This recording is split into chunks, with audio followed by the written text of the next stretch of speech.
is going to be a paper casted bowl. First, I'm going to take a small bowl that I just got out of my kitchen. Then the next step is going to be taking some Pam spray, and I sprayed it on here.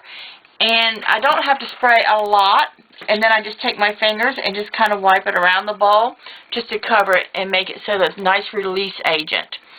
This is my paper pulp that I've put through the blender.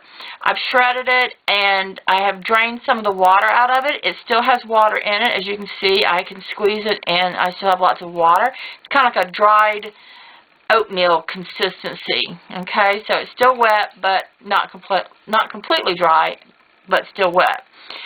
So what I'm going to do, and this is what I did for my other project, is I just take some out, squeeze a little bit of water out, and I just start applying it around. And you're just going to keep doing this until you get your bowl covered, and then you're just going to let it dry.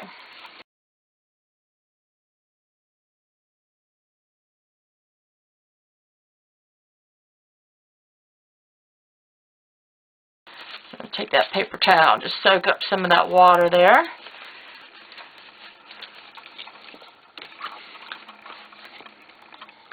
So you want it to still be wet when you're putting it on, because you want the fibers to bond back together with each other. When paper pulp is wet, the fibers are separated, and when they dry is when the fibers bond back together. And that is how you get shapes formed.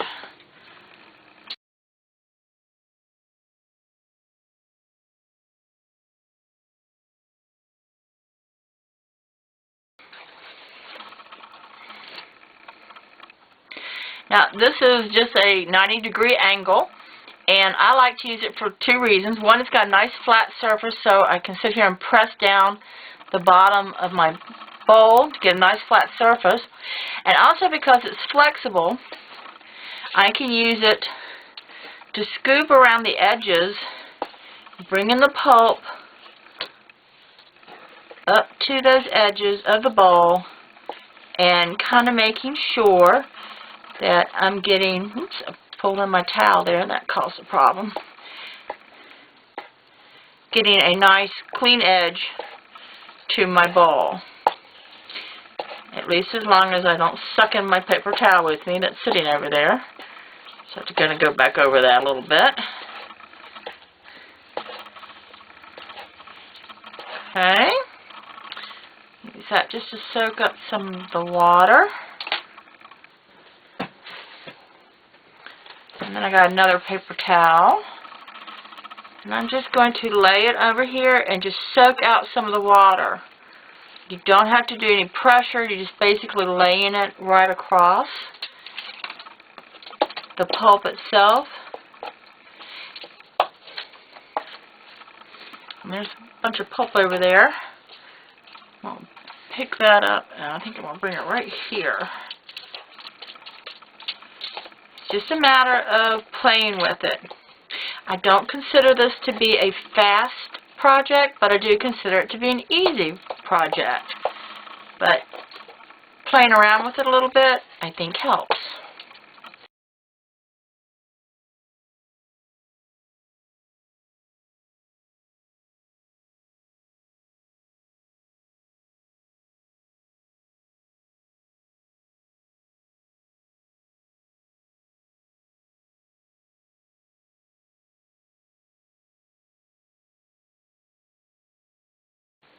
Day 2, let's see if we can pick it up.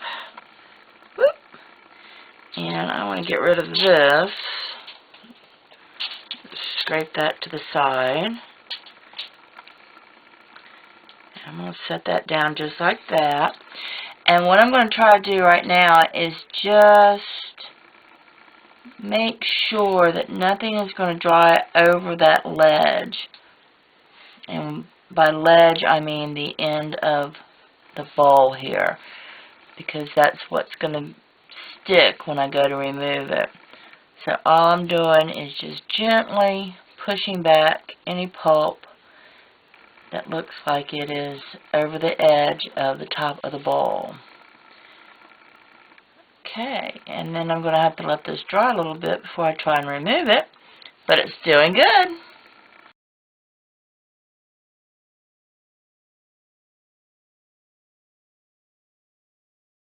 Once your bowl has completely dried, you'll notice there's a big difference in the weight when you pick it up. So that will really help you know that it has dried. You want to make sure it is fully dry before you try to remove the bowl from your mold. Now, two things that I do is I usually take my knife and I just kind of slide it around that top edge to make sure that's released. Once I do that, I took this piece of paper, just a piece of cardstock paper, and I slid it going around the bowl like so to make sure that my edges were released. Then I held the bowl in one hand like this, and with this hand on the top, I just gave it a slight twist like so just to release that bottom. And once I did that, then I was able to pull my bowl out. Now, I did have a boo-boo when I pulled it out. I can see I've split the bowl right here, okay? But this is not a big deal. What I'm going to do is I'm going to take my glue. This happens to be Tacky Craft Glue by Helmer. And I'm just going to run it along that edge, just like so. And then I'm going to take my finger and I'm kind of holding the bowl separate using this finger here and my thumb, and I've got it pinched behind, and I'm just kind of separating the bowl. If you can see how it's kind of moving there, so I'm kind of pulling those edges apart. I'm pushing the glue in between those edges, and now I'm going to push the edges back together and re-glue that, and then just seal that with my finger like so. And you can do that on the inside. But the way I'm going to finish this bowl off, you're never going to even know that that was cracked like that. Okay, so we'll let that dry a little bit, which doesn't take much, because the craft glue really holds it together well. And then the next thing that I'm going to do, and oh yeah, by the way, I don't ever let things like that stop me. I mean, it's going to be fine when it's finished. So, next thing I'm going to do is I'm going to take some golden gel medium. And I have just a soft brush, wide brush, and I want to do the outside. So I'm going to take it and I'm going to hold it like so, and there's where I just glued that crack together.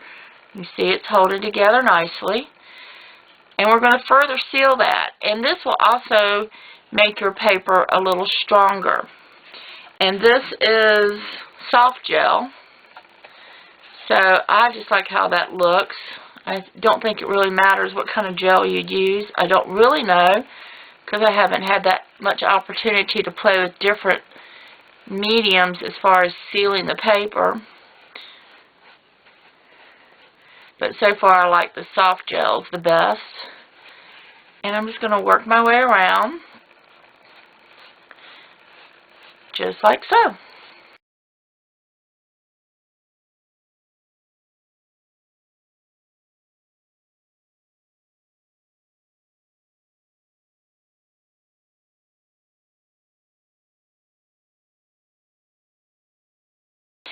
I coated the sides and the base. What I want to do now is I'm going to take some of my gel medium and I'm just going to add an extra little bit around the lip because that is the thinnest part of my bowl and I want to reinforce that.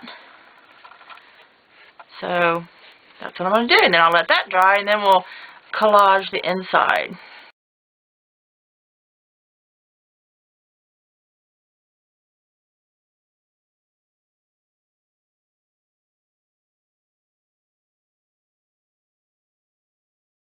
Okay, now the outside is dry. I'm going to work on the inside, and I'm going to use this napkin to cover the inside with. And when you're collaging napkins, you want to remove the top layer from the white layer. So you just pull that apart like so. And of course, I'm going to keep this for paper making. I'm going to make some paper out of that. So, now you can tell that is too big, no problem, because what you're going to do is cut and remove the insides. You'll see me do that in a minute. And then I'm going to finish up with some fiber trim that I'm going to add to the outside edge.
Sometimes we're not the best collagers.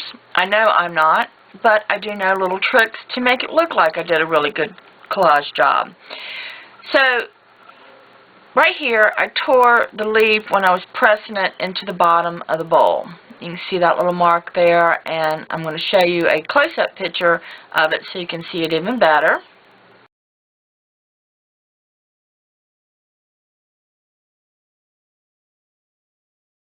What I do is I take my leftover tissue and I cut out leaves to cover up any mistakes. So if you have a bad wrinkle or you have a bad place, you can fix it. So I'll take a little bit of my collage paste and I just go right over that section. And I want to take a second just to also point out that it's better to let your bowl dry sometimes, or your papers dry sometimes, and then come back and fix mistakes. And I'm going to take this leaf and I'm just going to lay it right. Make sure I get the leaf going the right way. Yep, veins are going the right way.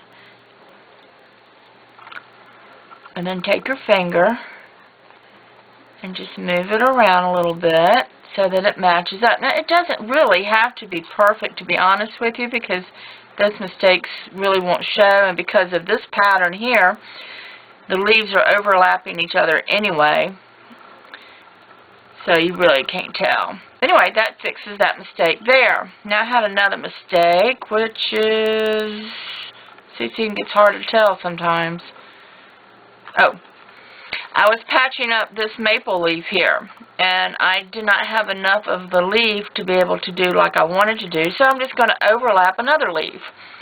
So I'll take this one and just overlap that end. I'm going to leave enough hanging off, stuck to my finger.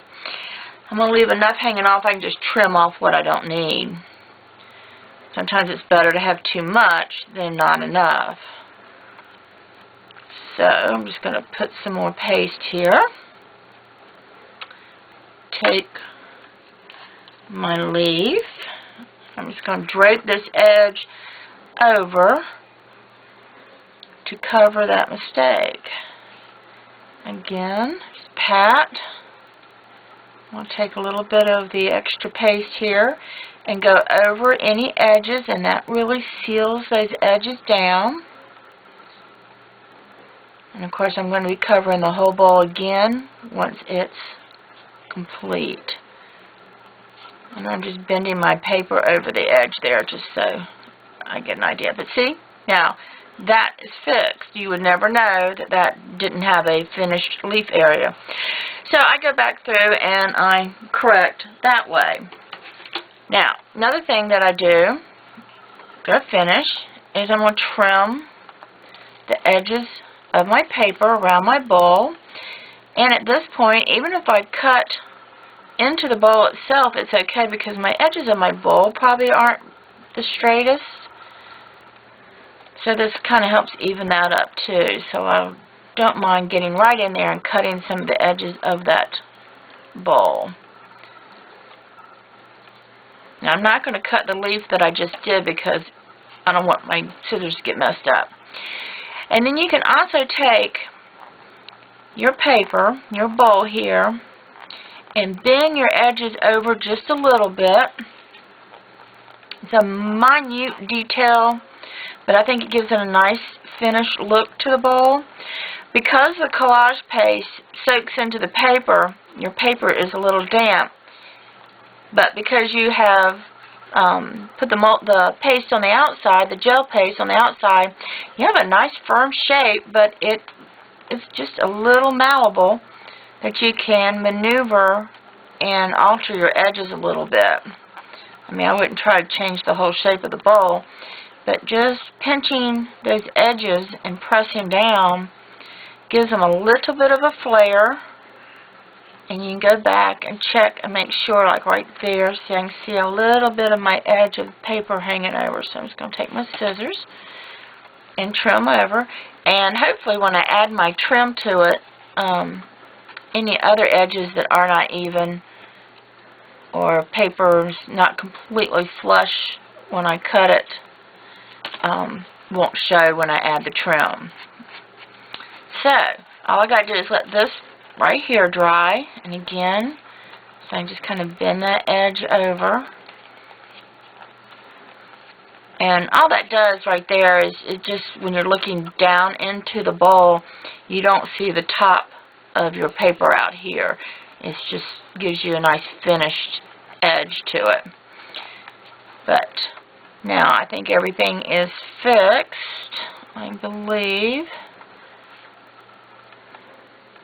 If I find any other areas or leaves that need to be cut, I can just come back and add those on there, but I think I'm happy enough. Well, you know, I could just add one leaf on top of that just to get that wrinkle out of there.